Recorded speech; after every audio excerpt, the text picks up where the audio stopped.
Okay, so feel good about tuning into this particular podcast of the Teal Shirt Report podcast, episode show number 70. We're moving along with episodes. I've kind of thrown out the A, B's, and C's. We're going to go right to 70, episode show number 70. It's going to be a quick one. We're going to talk about the Jaguars now 3-11. What's the main problem with the Jaguars? Well, it's a circle of things. And when it is a circle of things, in my mind, then you got to go to the top. I think Shad Khan's still going to own the team. The change has got to be made larger, in my mind. I'll give you some stats from the latest loss, the Sunday loss. And let's see, Sunday was December 15th. We're just having an opportunity now to come on and say a few words about the Sunday loss. The main thing I did was I looked at the stats. Sometimes stats does not tell the whole story, as most of you know. By the way, college football, probably the purest form of college football, the Army-Navy game. I picked Navy in the football pool, and I was getting, 6.5 points, something like that. I think it was 6.5 Army was favored by, but Army was coming off a conference championship, winning a conference championship game. Now, let's think, did the week off help Navy? I think it did, and that was part of the reason why I picked Navy. But it was like Navy's Super Bowl. Army already won the conference title, but let's make no mistake about it. Army wanted to win this game as much as Navy did. The Army-Navy game, the purest form of college football. Navy 31, Army 13. I see Donna Deegan, improvement plans for Metropolitan Park. Well, that's a good thing. Going to get a new stadium in Jacksonville. Still got a full another season of NFL football in Jacksonville before they even start building the stadium, right? In 2025. I think they start building the stadium in 2026, and the Jags are still playing in a stadium except for the upper decks of the stadium. So it's going to be a while before the stadium is actually started to be built in parts of 2026 and 2027 and completed, I think, in early 2028. And it'll be ready for the 2028 Jacksonville Jaguars season. Had a high school friend tell me he's going to retire in 2028. So people are thinking about that also. I certainly want to stay as active as I can. We're doing podcasts. We do bigjreport.com, our website. College football has got a 12-team playoff for the first time ever in Division I college football. We'll be talking about that in the coming days. 12 teams to start, right? There's teams with byes. Georgia got a bye. Georgia won the SEC championship game over Texas 22-19 in overtime. A kicker named Auburn tied Georgia up. The thing went to overtime. What a game that was. It was a good game. It was a little sloppy in the beginning, as a Notre Dame fan pointed out to me. But let's get right into the Jags, because this is going to be a quick podcast. We're brought to you by Saucer Realty and Capital for your real estate needs in North Florida. You'll find Saucer Realty and Capital, links to Saucer Realty and Capital on our website, as well as the Mad Max internet radio request show on Wednesday nights at Mad Max.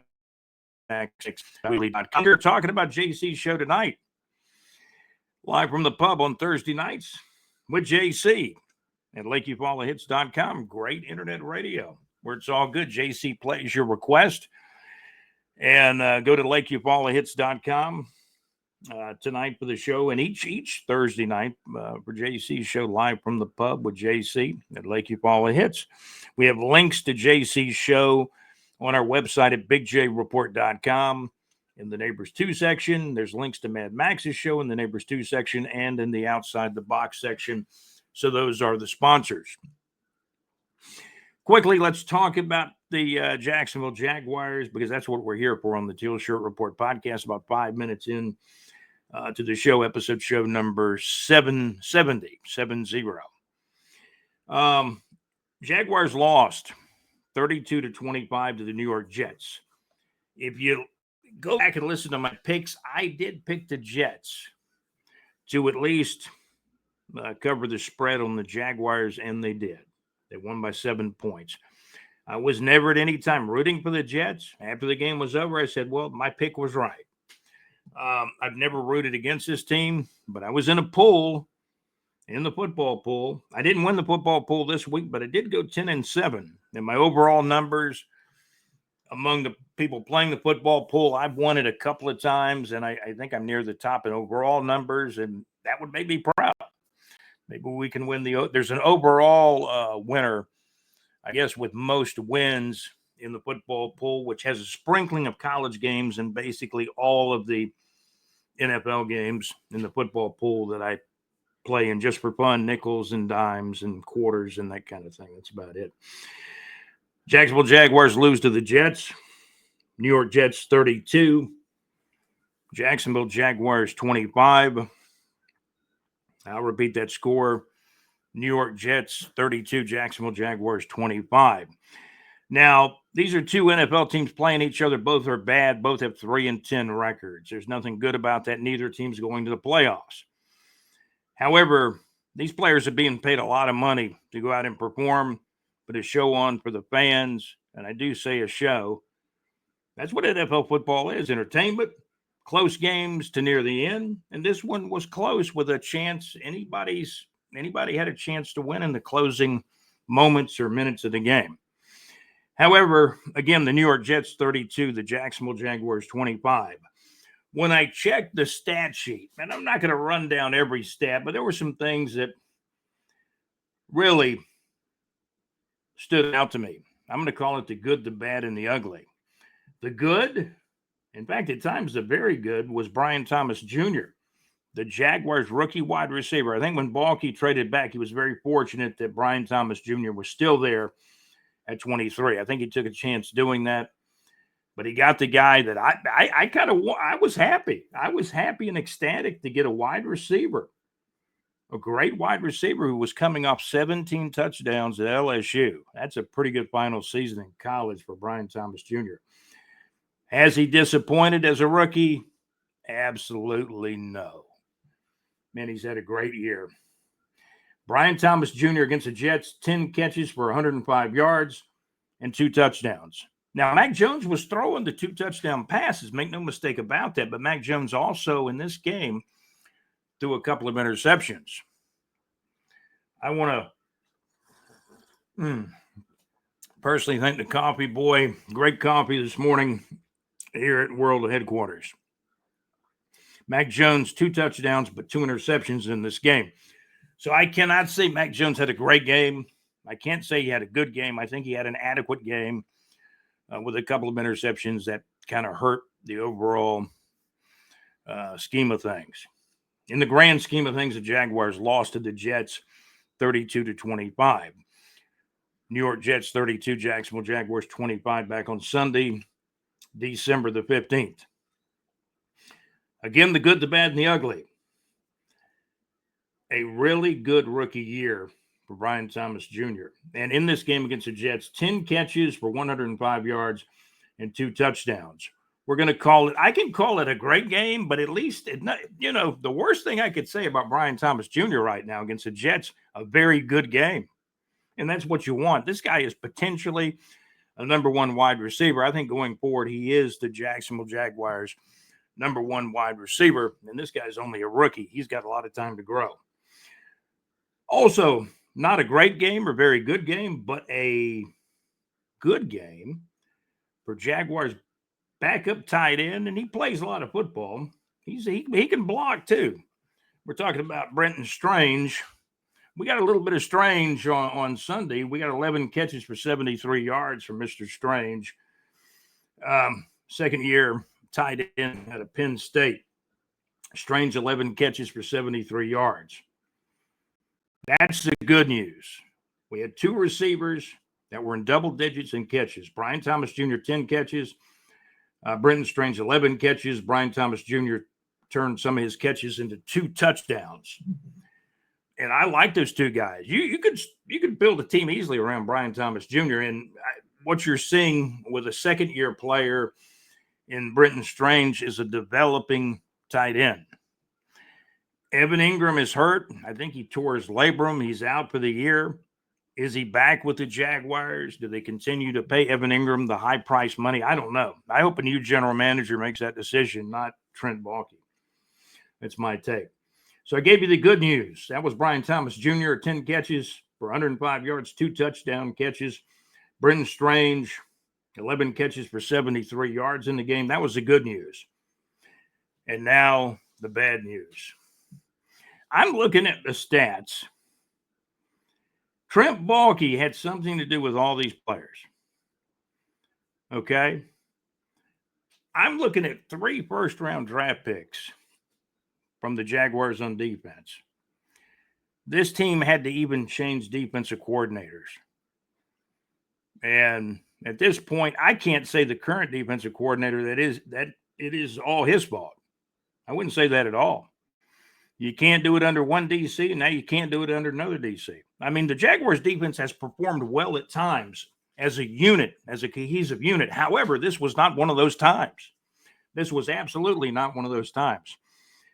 Trayvon Walker and Josh Hines Allen and Devin Lloyd, the 3 first-round draft picks on defense, they combined for 5 tackles between the 3 of them. Hines Allen, 2 tackles, no sacks. I think he had 1 solo tackle, 2 tackles, no sacks. Trayvon Walker, 2 tackles, no sacks. Devin Lloyd, 1 tackle, no sacks. 5 tackles between 3 Jaguars defensive players that were all first-round picks. 2 of them were solely by general manager Trent Baalke, and still the other player was signed to a huge contract by general manager Trent Baalke. These guys did not get the job done during the Jets game. Let me tell you, the leading tackler for this team, listen to this now, the leading tackler for the Jacksonville Jaguars in this game was Tyson Campbell with 6 tackles, and then after that it was Boysaid Aloakon. And Aloakon has been among the leaders in tackles for the last 3 or 4 years in the National Football League with the Falcons and now with his time with the Jacksonville Jaguars. So the good, the bad, and the ugly is the season. The Jacksonville Jaguars are 3-11. 3-11. Before the season started, I picked the Jags to go 10-7, and there were people told me I was wrong. The Jags were going to win 11, 12, maybe even 13 games. The season in 2024 is a disaster. Meanwhile, on the ice, the Jacksonville Icemen beat the Orlando Solar Bears 2-1 on December the 18th. It's now December the 19th. 61 degrees, some fog early this morning, and 61 degrees. Beautiful weather in Jacksonville. Partly cloudy. The chance of rain seems to be over with now, I think. We had a little bit of light rain off and on. Partly cloudy. High temperatures around 75. Going to get cooler tonight with low temperatures around 53. Jacksonville Icemen beat the Orlando Solar Bears 2-1 on Wednesday night, December the 18th. The group foreigner comes to Northeast Florida in March. Gladys Knight will be at the Florida Theater in Jacksonville in March of 2025. So some shows coming up. Chicago and Northeast Florida in 2025. Get all the particulars on the concerts by going to bigjreport.com and scrolling the Neighbors 2 section. Scroll our entire, we've got 7 different pages on the website at bigjreport.com. Thank you for watching kind of our take on the Jacksonville Jaguars New York Jets game. Again, the New York Jets 32, the Jacksonville Jaguars 25. The Jacksonville Jaguars fall to 3-11 and need to fire their general manager, Trent Baalke. No doubt in my mind. In the next episode, we'll talk about if they do fire Trent Baalke, where could they go next? with hiring a general manager. So many people talk about, well, we need to hire this coach and that coach. No, not yet. Get a new general manager. He will fire the coach and hire the coach, not the owner. Hire a new general manager, and what's even important is this: hire a new general manager, a young guy that he can still give you 10 years as a GM, and he knows what he's doing. He can draft well. He's one of the top 5 to 10 to 15 current general managers in the National Football League. Throw him a boatload or yacht load of money, if you will. Money is no object contract. And that's Shad Khan.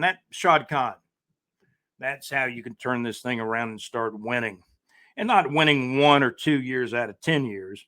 A chance to have a shot at making the playoffs almost every year. That's what the Jacksonville Jaguars fans want. And that's what this fan base deserves. I'm Scott. This has been the Teal Shirt Report podcast, episode show number 70. Thanks to our producers. I want to thank JC, our executive producer, also Alex Nunry, another producer, and our correspondent and contributor, John Gaylor. Thank you very much. Iceman 2-1 winners over the Orlando Solar Bears. We'll talk more North Florida entertainment. We'll talk college football playoffs on the next episode. Thank you for joining us. I'm your host, Scott. This has been the Teal Shirt Report podcast, episode show number 70. Hey, you guys have a great day, okay? Thank you for listening. Thank you absolutely for watching. See you next time.